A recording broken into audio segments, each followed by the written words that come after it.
बोलिए श्री सद्गुरु महाराज जी की जय, सच्चे दरबार की जय, उमापति महादेव की जय, श्री कृष्ण बलदेव की जय। प्रिय भगवत प्रेमियों, हमेशा की तरह आज भी सत्संग विचारों को सुनने के लिए आप सभी उपस्थित हैं। प्रभु की बड़ी विशेष कृपा अनुकंपा है कि हमें निरंतर सत्संग का ये खुराक प्रभु अपनी कृपा से हमें प्रदान करते हैं, और जब प्रभु प्रसन्न होते हैं तभी ऐसे सत्संग विचारों का योग हमारे जीवन में हो पाता है। इसलिए आप सभी बड़े भाग्यशाली लोग हैं जो नियमित सत्संग विचारों को सुनते हैं, और आशा उम्मीद है कि आप सभी सत्संग विचारों का और सत्संग विचारों पे चिंतन मनन जरूर कर रहे होंगे। भाइयों बहनों, प्रभु ने जीवन दिया, जिंदगी दी। इस जिंदगी के अंदर प्रभु ने सबसे बड़ी कृपा की कि हमें ऐसे सतगुरु मिल गए, जिन गुरु का मार्गदर्शन प्राप्त करके हम अपने जीवन को ईश्वर उन्मुख कर रहे हैं। जिस सतगुरु का वर्ण करके, जिस सतगुरु को धारण करके, जिस सतगुरु के मार्गदर्शन पे हम चल के अपने नियत लक्ष्य की ओर बढ़ रहे हैं। सतगुरु दिखता मनुष्य की तरह है, उसकी सारी एक्टिविटी मनुष्य की तरह होती है, लेकिन मनुष्य के रूप में वो नारायण होता है, भगवान होता है। नर रूप में भगवान है, परंतु ये वही भक्त जान पाते हैं, ये वही बात समझ पाते हैं जो उस गहराई से उनको देखते हैं। अगर आप बाहर से देखेंगे तो बाहर से वो ऐसे ही लगेंगे जैसे आम इंसान की तरह होते हैं, लेकिन भीतर के गहराई से जब उन्हें जानेंगे, उस दिव्यता से जब समझने का प्रयास आप करेंगे, तो आप पाएंगे कि वो साधारण नर नहीं है। नर के रूप में नारायण ही आज हमें गुरु के स्वरूप में मिले हैं।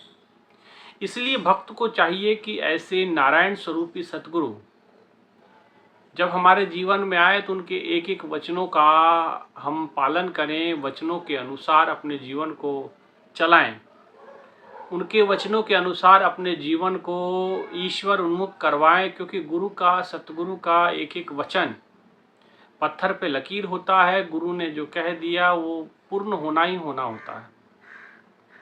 और सतगुरु के जो वचनों को हम अगर उल्लंघन करते हैं, सतगुरु के विचारों को अगर हम उल्लंघन करके जाते हैं, तो फिर उसमें नुकसान आपका हमारा ही होता है।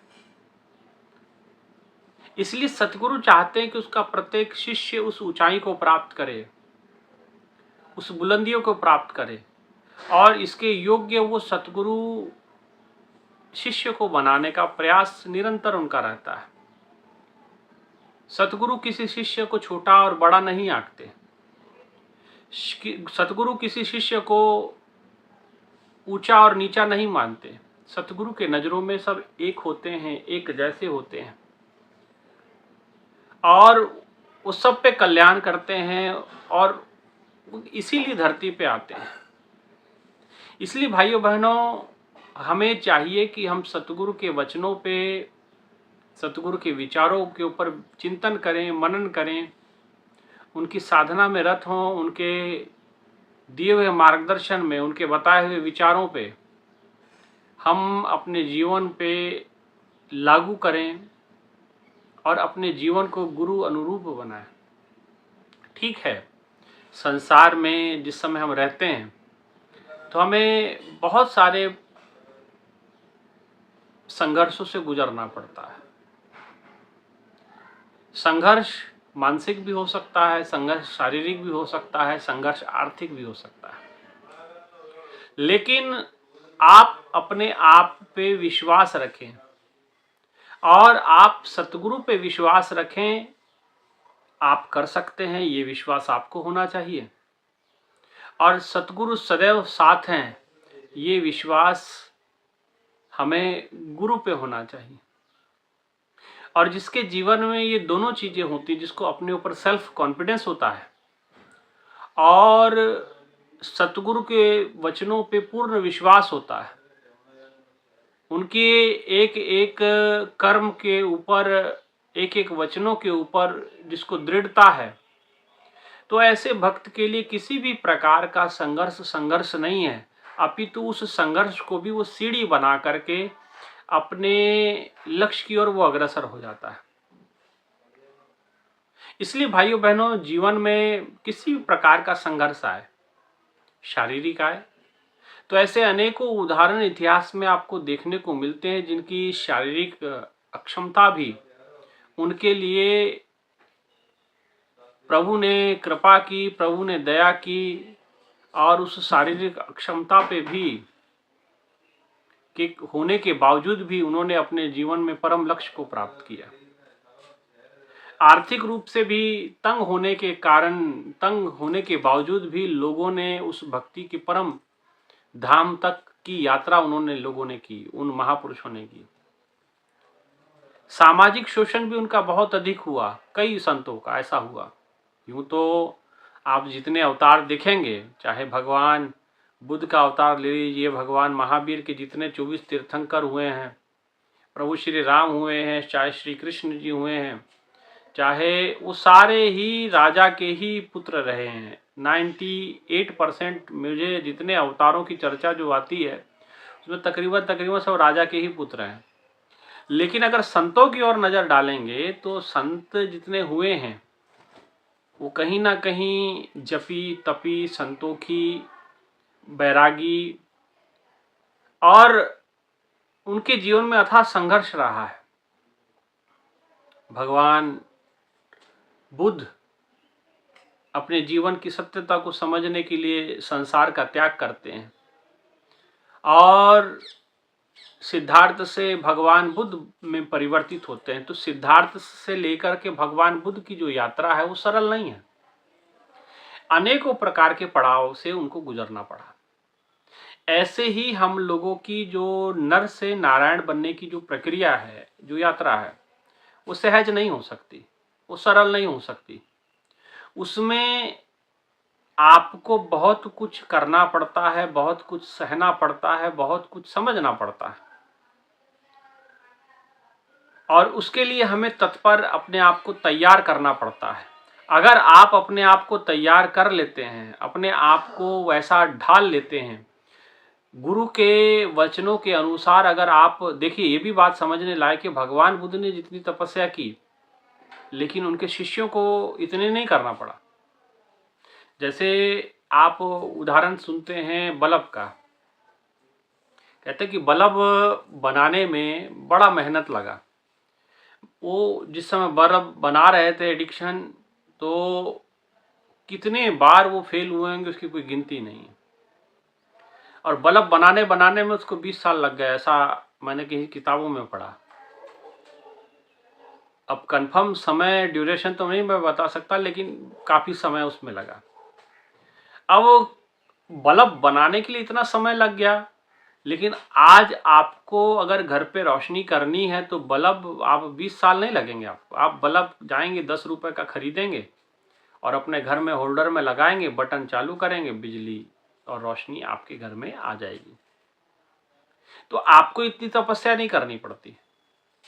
तो जिसने प्रथम खोज की उसके लिए तपस्या बहुत थी, उसके लिए मेहनत बहुत ज्यादा थी, लेकिन आगे वालों का रास्ता उसने सरल कर दिया।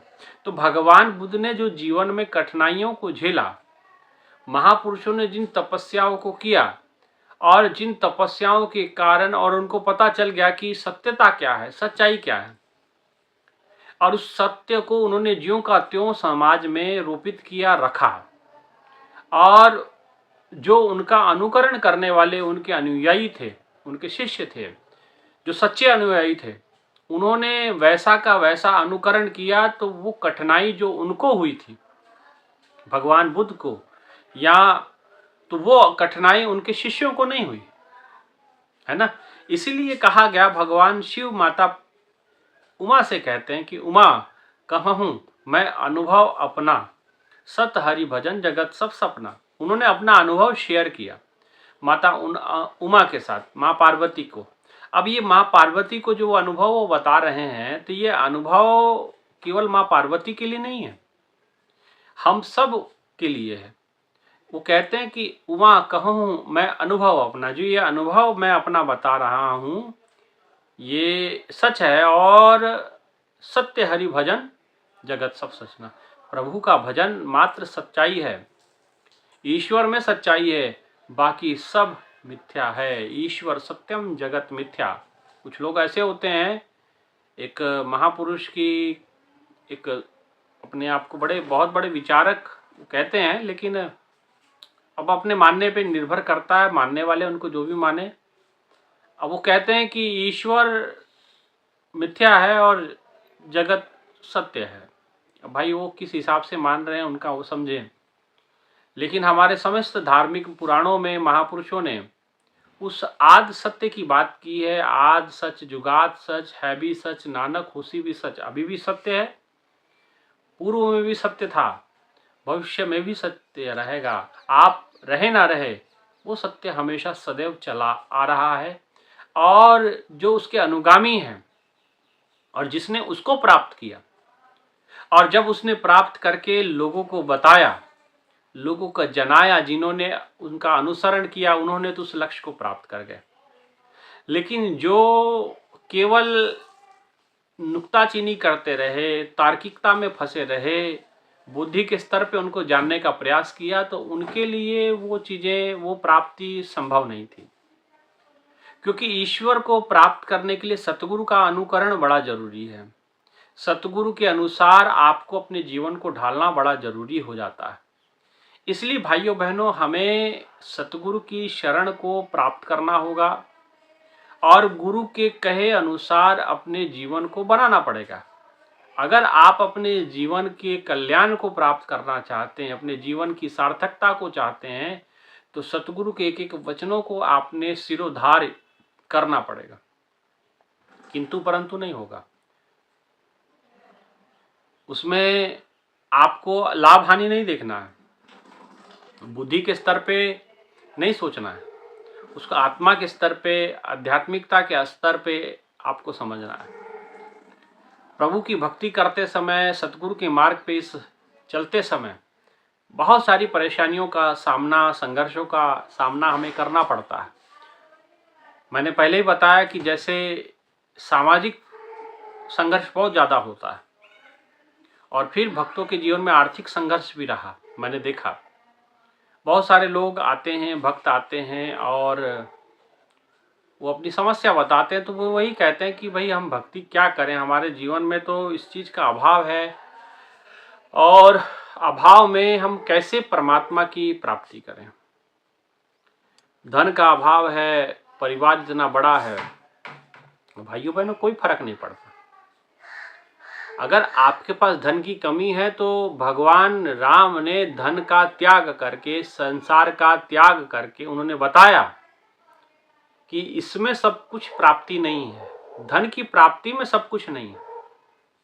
धन मिल भी गया, आप उपभोग करने लायक नहीं रहते। मैं देखता हूँ कईयों के पास बहुत धन होता है, लेकिन वो शारीरिक रूप से वो उसका उपभोग नहीं कर पाते। शुगर हो जाता है, बीपी हाई का प्रॉब्लम होता है, तमाम प्रकार की बीमारियां उनको घेर लेती हैं, टेंशन घेर लेती हैं, तो धन का वो यथावत इस्तेमाल नहीं कर पाते। हाँ, लोगों की नज़रों में वो बड़े हो सकते हैं, लोगों की नज़रों में उनकी कीमत हो सकती है, पर लोगों की नज़रों में कीमत बना के क्या करना है। लोग तो बिना पेंदे की लोटे के समान होते हैं, धड़ इधर नहीं धड़ उधर नहीं, जिधर दम उधर हम। ये स्थिति तो दुनिया की है। इसलिए दीन गवाया दुनी सो और दुनी ना चाली साथ, पाए कुहाड़ा मारिया गाफिल अपने आप। दीन गवाया दुनी सो, दुनिया के चक्कर में ना लगे, और दुनिया के चक्कर में आकर के इंसान अपने पाँव पे खुद ही कुल्हाड़ी मार लेता है। इसलिए दुनिया नहीं स्थिति देखनी, दुनिया को नहीं देखना, आप अपने आप को देखें, आप अपने आप को जाने, अपने आप को समझे। जिसने अपने आप को जाना, जिसने अपने आप को समझा, वो कुछ बन गया, वो कुछ प्राप्त कर गया। लेकिन जिसने अपने आप को जाना नहीं, जिसने अपने आप को समझा नहीं, वो कुछ नहीं कर पाया। इसलिए धन की प्राप्ति कोई बहुत बड़ी प्राप्ति नहीं होती। धन को प्राप्त कर लेना कोई बहुत बड़ा पराक्रम नहीं है। आपके सामने सिकंदर का उदाहरण है। आपके सामने सिकंदर की बात आती है कि उन्होंने अपने जीवन में अथाह संपत्ति हासिल की, राज्यों के राज्य अपने देश में विलय कर लिए, अनेकों देशों में अपनी विजय पताका फहराई, और विजय पताका फहराने के बाद अंतोगत्वा क्या हुआ? पता चला कि उनकी माँ बीमार है, और उस बीमारी में वो पता लेने के लिए अपने माँ से मिलना चाहते थे, और कहा जाता है कि माँ की मृत्यु का समय था तो वो अपनी सेना को एक जगह रोक करके वो अपने वापस अपने माता के पास जाने का प्रयास करते हैं, तो रास्ते में खुद भी बीमार हो जाते हैं, और वो बीमारी कुछ इस प्रकार से बढ़ती है कि उनके जीवन और मरण का समय आ जाता है, जीवन का अंत आ जाता है। वैद्य ने कहा कि देखिए महाराज, आपके पास अब समय कम है, और कुछ समय के बाद आप इस देह से मुक्त हो जाएंगे, आप इस देह का त्याग कर देंगे, मर जाएंगे। तो उन्होंने कहा कि भाई आप कुछ करिए, इलाज करिए, पैसा लीजिए, इलाज कीजिए। तो बोले इलाज तो हम कर रहे हैं, लेकिन अब ये रोग असाध्य है, ये साध्य नहीं हो पाएगा, ये ठीक नहीं हो पाएगा। तो उन्होंने कहा कि असाध्य रोग है तो आप मेरा पैसा ले लीजिए, मेरा धन ले लीजिए, लेकिन मुझे श्वासें लौटाइए, मेरी श्वासें बढ़ाइए। वैद्य ने कहा कि देखिए, आपके श्वासों को लौटाने का प्रयास तो हम सदैव कर रहे हैं, लेकिन आपके पैसे में, आपके धन में वो सामर्थ्य नहीं है, आपके पैसे में वो योग्यता नहीं है, वो क्षमता नहीं है कि आपकी श्वासों की पूंजी को बढ़ा सके। ये तो परमात्मा प्रदत्त है, ईश्वर प्रदत्त है, ईश्वर के अनुसार ही होता, और ईश्वर ने जो दिया है उसमें हम हस्तक्षेप नहीं कर सकते। अब आप अपनी अंतिम श्वासें गिने और आगे जाने के लिए आप प्रशस्त हों। आगे का यात्रा अब आपको अकेले को करना है। देखिए, तो सिकंदर को समझ में आया कि जिंदगी भर जो मैंने किया वो मेरे किसी काम ना आया। उसने जिंदगी भर लड़ाई लड़ी, जिंदगी भर संघर्ष किया, कभी इस देश पे आक्रमण, कभी उस देश पे आक्रमण, अपनी महत्वाकांक्षा थोपी, हजारों हजारों सैनिक मरे उसके आगे, जिस राज्य में जाता उस राज्य के सैनिक को मारता, अनेकों अनेकों महिलाओं का गलत उनका शोषण हुआ, कई बच्चे अनाथ हुए, लेकिन अब उसे वो पश्चाताप हो रहा। तो उसने कहा कि देखिए, अब मैं तो अंतिम यात्रा पे जा रहा हूँ, और मेरा यही कहना है कि जब मेरे शव को अंतिम संस्कार के लिए लेके जाया जाए तो मेरे शव से मेरे जो हाथ हैं मेरी अर्थी से बाहर कर दिए जाएं। और तो पूछा क्यों? तो उसने कहा कि लोगों को पता चले कि इतना बड़ा राजा सिकंदर, जिसने तकरीबन विश्व में विजय प्राप्त करने का संकल्प लिया और 80% भूमि को अपने देश में विलय भी कर लिया,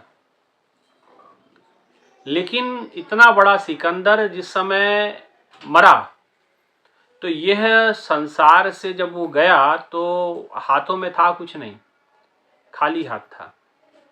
इसलिए याद रख, सिकंदर के हौसले तो आली थे, और लेकिन गया जब इस जहां से तो दोनों हाथ खाली थे। ये बात हमेशा याद रखना। अकेले जाना है, कुछ साथ नहीं है, अकेले, सिर्फ अकेले और अकेले।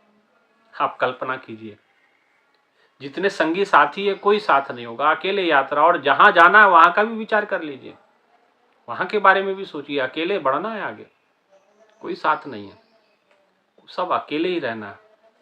इसलिए धन की इच्छा बुरी नहीं, पर लालच से मुख मोड़। धन की इच्छा बुरी नहीं होती है, लेकिन जिस समय हम लालच में फंस जाते हैं तो वो लालच बुरी बला, आप जानते हैं, ऐसे ही होता है। इसलिए इसका अगर आपको समझना है तो रामचरितमानस में एक सुंदर उदाहरण दिया गया है मरकट का। मरकट बंदर जो है एक छोटे से लालच के कारण, लोभ के कारण से वो फंस जाता है और सारी जिंदगी भर वो गुलाम हो रह जाता है। आप जानते हैं कि बंदर कितना चंचल होता है, कितनी व्याकुलता उसके अंदर होती है, कितनी वो एक जगह पे टिकता नहीं है। लेकिन शिकारी उसकी कमजोरी को जानता है। शिकारी उसको पकड़ने का जो तरीका है वो उसका जानकार है, उसकी कमजोरी पता है। और उसको पता है कि इसकी कमजोरी क्या है। इसकी कमजोरी है भोजन, इसकी कमजोरी है खाने की चीज़ें। तो क्या करता है कि एक सुराही लेता है। सुराही जिसका मुंह बंद होता है, बंद का मतलब चौड़ा कम होता है सुराही का मुंह, और नीचे का हिस्सा जो उसका होता है वो अधिक चौड़ा होता है, और मुंह उसमें बस इतना है कि आप सीधा हाथ डाल सकते हैं। और अगर आपने मुट्ठी अंदर बंद कर ली तो आप मुट्ठी को उस सुराही से बाहर नहीं निकाल पाएंगे। हाँ, हाथ सीधा करेंगे तो निकल आएगा। कुछ इसी प्रकार का वो खेल रचता है। कुछ चने या कुछ खाने की पदार्थ, खाने की वस्तुएं वो बाहर बिखेर देता है। अब बंदर ने देखा खाने की वस्तु, मुंह में लालच आ गया। ऐसा नहीं कि उसका पेट भरा हुआ नहीं है, वो सब कुछ है वो कभी, लेकिन उसको लालच है अधिक का, तो वो खाने के लिए आता है। कुछ चने उसने जो बाहर पड़े थे, कुछ चीज़ें जो खाने की चीज़ें थी वो खाई, और कुछ चने के दाने उसने सुराही में भी डाल दिए। अब सुराही में भी दाने डाल दिए तो अब वो खाते खाते खाते खाते सुराही के पास पहुंचा। अब खाते खाते जिस समय सुराही के पास पहुंचा तो सुराही के अंदर उसने झांक के देखा तो उसके अंदर भी कुछ चने पड़े हुए हैं। तो बंदर उसके अंदर हाथ डाल देता है और चनों को पकड़ लेता है। अब चने को पकड़ने के कारण मुट्ठी उसकी बंद हो जाती है, और मुट्ठी बंद, अब मैंने बताया ना कि मुट्ठी बंद तो बाहर नहीं निकल पाएगी, क्योंकि मुट्ठी जब बंद हो जाती है तो चौड़ा हो जाता है हाथ। और अगर अब ये हो सकता है कि मुट्ठी खोल दे, चने गिर जाएं और उसका हाथ बाहर आ जाए, लेकिन बंदर में लालच है, वो चने खोना नहीं चाहता। ये नहीं कि खा लिया बाहर, पेट भर गया तो भैया जाए अपना आराम करे, लेकिन ऐसा नहीं। लेकिन उसने अंदर हाथ डाला, अब वो चने को छोड़ना नहीं चाहता, बड़ा प्रयास करता है खींचने का। अब ये भी कि भी चने छोड़ दे, हाथ निकल आएगा, मुक्त है, लेकिन नहीं, वो लालच है, वो फंसा देता है उसको। और जैसे उसने चने पकड़े और बाहर हाथ खींचा, मुट्ठी बंद होने के कारण बाहर हाथ निकलता नहीं, और शिकारी इसी ताक में रहता। शिकारी ने देखा कि भैया अब इसका हाथ अंदर गया है, अभी इसने मुट्ठी बांध ली है, लोभी लालची है ना। और उसी समय वो इंतजार करते हैं, और उसी समय उसके ऊपर कपड़ा डाल के बांध लेते हैं, और जिंदगी भर अपने डमरू के थाप पे उसको नचाते हैं, और मदारी उसको जिंदगी भर गुलाम बना करके अपना रखता है ना।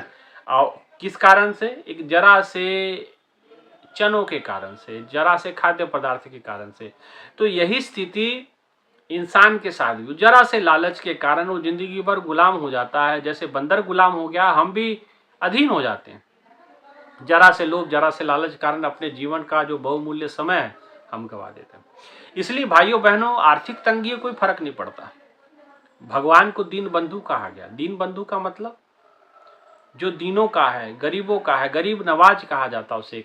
एक शब्द उनके लिए ये भी है, दीन बंधु। वो दीनों के लिए है, गरीबों के लिए। अगर वो अमीरों को मिलता तो शायद बड़े बड़े जो साहूकार हैं, बड़े बड़े जो लोग हैं, वो पहले खरीद लेते। लेकिन वो दीनों का है, गरीबों का है, गरीबों के लिए है। इसलिए भाइयों बहनों, किसी की आर्थिक तंगी हो तो भी कोई परेशान होने, घबराने की जरूरत नहीं है। सामाजिक परेशानी भी बहुत आती है। लोग तरह तरह की बातें करते हैं, तरह तरह की टॉन्ट कसते हैं, तरह तरह की फप्तियाँ कसते हैं, लेकिन कोई फर्क नहीं पड़ता। मैंने बताया ना कि लोग बिना पेंदे की लोटे की तरह होते हैं। आज जैसे भगवान, अगर आप रामायण को पढ़ेंगे तो हनुमान जी के चरित्र को जिस समय आप पढ़ेंगे तो हनुमान जी को जिस समय लंका में पकड़ा गया, और लंका में पकड़ने के बाद उनको पूरी लंका में घुमाया गया, उनके पूंछ पे कपड़ा लपेटा गया और किसी ने गाली दी, किसी ने कुछ कहा, किसी ने कुछ कहा और किसी ने बहुत भला बुरा कहा, किसी ने हाथ तक उठाया और हनुमान जी को पूरे लंका में घुमाया जा रहा है। अब लोग सब प्रशंसा कर रहे हैं, मैं दुनिया की बात कर रहा हूँ, देखो दुनिया कैसी रंग बदलती है। अब सब लोग बदल करके अब रावण की जय जयकार करने लगे कि देखिए राम भगवान है और रावण जो है हमारा कितना बलवान है। तो उसने हनुमान को पकड़ लिया, भगवान राम के दूत हनुमान को पकड़ करके उसने बांध लिया। हमारे रावण जैसा तो कोई राजा नहीं है, हमारे जैसे रावण जैसा तो कोई हो नहीं सकता, शक्तिशाली सामर्थ्यवान कोई, यानी बड़ी महिमा उसकी गाई, बहुत कुछ गाया। और हनुमान जी ने, उनकी लीला थी, उनका खेल था। हनुमान जी कौन पकड़ सकता, तो जानबूझ के पकड़े गए, जानबूझ के वो देखना चाहते थे क्या है कौन है भाई जो इतना दुस्साहस कर रहा, जिसने माता सीता को हरण करने का पाप किया, ऐसा व्यक्ति है कौन, तो वो देखना चाहते थे। तो कहा जाता है कि भगवान हनुमान जी ने वो खेल किया, उस लीला को कोई समझ नहीं पाया। अब सब लोग रावण की जय जयकार कर रहे हैं। रावण ने कहा कि अच्छा, मैंने सुना कि बानर की पूंछ बड़ी प्यारी होती है वानर को, तो चलो पूंछ पे आग लगाओ। तो कहा जाता है कि उस पर कपड़ा लपेटा गया, खूब सारा घी डाला गया और उस पूंछ पे आग लगा दी गई। लेकिन वो दिव्य पूंछ थी, हनुमान की पूंछ थी, भक्त की पूंछ है, भक्त की पूंछ तो होती है। और भक्त की पूंछ पे कोई उसका अपमान करे भक्त का, तो फिर उसका परिणाम तो भुगतना पड़ेगा। कोई भी भक्त हो, चाहे ज्ञानी हो चाहे नहीं हो, भगवान की भक्ति तो कर रहा है, ठीक है, उसे पता नहीं है, लेकिन आप उसको भी अगर अपमानित करेंगे तो कभी तुम्हारी बात सुनेगा नहीं, है ना। और इसीलिए अपमान किसी का नहीं। हनुमान जैसे भक्त का अपमान हुआ और जैसे हनुमान जी की पूंछ पे आग लगाया, हनुमान जी ने जय श्री राम किया, अपने सतगुरु का नाम ध्यान किया और तुरंत राम नाम स्मरण करके सारे बंधनों को तोड़ करके पूंछ पे आग लगी हुई थी, कभी इस अटारी कभी उस अटारी, और लंका का धू धू करके लंका जलने लगी, है ना। और जब लंका जलने लगी, सबके घर जल के हो गए स्वाहा। अब इसमें ये भी विचार आता है कि भाई सोना तो जलता नहीं, हाँ, लेकिन वहाँ संत का अपमान हुआ तो सोना भी बचने वाला नहीं। कितना हूँ सोना रहे, वो कोयला बन ही जाएगा। जहाँ संतों का अपमान होगा, कितना हूँ कोई बड़ा शक्तिमान हो, कितना हूँ बड़ा बुद्धिमान हो, संतों का अपमान करेगा तो वो कहते हैं कि संत अवज्ञा कर फल ऐसो, जरे घर अनाथ के जैसो, घर अनाथ की तरह ही जलने वाला है। तो हनुमान जी का अपमान हुआ, सारी लंका जब जल गई, जब लंका जल गई, सब हो गए रास्ते पे आ गए सारे लंकावासी। अब सब लोग मिल करके हाय तौबा मचाने लगे। अब हाय तौबा मचाने लगे रावण के नाम की। पहले रावण के नाम की प्रशंसा करने लगे जब हनुमान को पकड़ा था, ये रावण जैसा शक्तिशाली कोई नहीं, ये तो 3 लोगों को विजेता है, ये तमाम उसकी महिमा मंडन करने लगे। और जब लंका को जला दिया हनुमान ने कि भाई हमारे रावण में तो अकल नहीं है, अब देखो बात पलट गई, ये दुनिया है तो बात पलट गई। उन्होंने कहा दुनिया है और ये रावण को तो अकल नहीं है, इसको पकड़ के रखना चाहिए था, इसमें बुद्धि नहीं है, भगवान राम का दूत था, कोई साधारण नहीं था, और इसको पता होना चाहिए कितना सामर्थ्यवान है, जो यहाँ लंका पे आ गए हैं, इतने बड़े समुद्र पे पुल बना दिया जिन लोगों ने, वो कोई साधारण नहीं हो सकते, वो साधारण नहीं हो पाएंगे। इसीलिए हमें चाहिए कि हमें उसको बांध के रखना। लेकिन हमारा जो राजा रावण है वो मूर्ख है, तरह तरह की अब रावण को ही उल्टा पुल्टा बोलने लगे, जो अभी तक उसके पक्ष में थे अब विपक्ष में बात करने लगे, है ना। तो इसीलिए हमें चाहिए कि अब दुनिया के चक्कर में नहीं, दुनिया कभी किसी की सगी नहीं हुई, कोई किसी का सगा नहीं, दुनिया कभी किसी की सगी नहीं होती, ये एक फ्लो में बहती है, जिधर बहाव है उसी बहाव में बहते जाती है ना। इसलिए दुनिया के बहावे में नहीं चलना है, दुनिया से विपरीत ही भक्ति का धारा होती है। इसीलिए कृष्ण जी के जो प्रिय भक्त थी राधा कहा गया उसको, क्योंकि धारा के बिल्कुल उल्टा चल रही थी। धारा समाज की जो धारा थी, जिस दिशा में बह रही थी, उस धारा से उल्टा, और धारा को उल्टा करोगे तो राधा। तो समाज से जो उल्टा होगा, समाज से उल्टा होकर के ही आप कोई भक्ति कर सकते हैं। समाज अपने तरफ खींचेगा, दुनियादारी अपने में लगाने की कोशिश करेगा, है ना। इसीलिए दुनिया के चक्कर में नहीं, दीन गवाया दुनिसो दुनिना 40 और पाए कुहाड़ा मारिया गाफिल अपने आप। अपने पाँव पे खुद ही कुल्हाड़ी मारने वाली बात अगर दुनिया की बात में आओगे। इसलिए दुनिया की बातों में रुकना है क्या? नहीं, रुकना नहीं है, आगे बढ़ना है, अपनी साधना सुमरन करनी है, सतगुरु के वचनों का अनुसरण करना है और अपने जीवन को सफलता की ओर लेके जाना है और अपने जीवन को सरल बनाना है, सहज बनाना है, क्लिष्ट नहीं करना अपने आप को कभी कोसना नहीं है। आपके ऊपर बहुत बड़ी कृपा हुई है, आप कोई साधारण लोग नहीं है, बहुत बड़ी कृपा को आपने प्राप्त किया है। अब इस कृपा को समझने का आपको प्रयास करना है, सतगुरु के वचनों को धारण करने की आवश्यकता है। इसलिए ना धन के पीछे भागे, ना दुनिया के पीछे भागे, अपने गुरु के वचनों को पालन करें और अपने जीवन को सफल करें। भगवान ने आपको हमको इतना दिया है कि आप कभी भूखे नहीं रहेंगे, हम कभी भूखे नहीं रहेंगे। भगवान ने इतना दिया है कि आपके वस्त्र कभी कम नहीं पड़ेंगे, आपको हमारे पे भी कभी वस्त्र कम नहीं पड़ेंगे, है ना। रहने के लिए भगवान ने इतनी बड़ी धरती दी है, आपको भी कोई कमी नहीं पड़ेगी, हमको भी कभी कमी नहीं पड़ेगी। जो भगवान के ऊपर आश्रित है उसकी कोई कमी नहीं पड़ेगी। भगवान सबको देने वाले हैं, जिस योग्य हम होंगे उस योग्य हमको मिल जाएगा, है ना। इसलिए बिना किसी संकोच के दृढ़ता से भक्ति के मार्ग पे बढ़ते चलें, साधना सुमरन करते रहें और निरंतर अभ्यासरत रहें, ध्यान करते रहें और सतगुरु के चरणों में हमेशा प्रभु का स्मरण और गुरु के चरणों का ध्यान हमेशा करते रहें। इन्हीं विचारों के साथ आज के सत्संग विचारों को हम यहीं विराम देते हैं और इतना कहते हुए अपने विचारों को विराम, और जरूर इस चैनल को सब्सक्राइब कर लें और इस वीडियो को पूरा देखें, तभी आपको चीज़ें समझ में आएंगी। और इतना ही कहते हैं विचारों को विराम। बोले श्री सद्गुरु महाराज जी की जय, सच्चे दरबार की जय, उमापति महादेव की जय। धन्यवाद।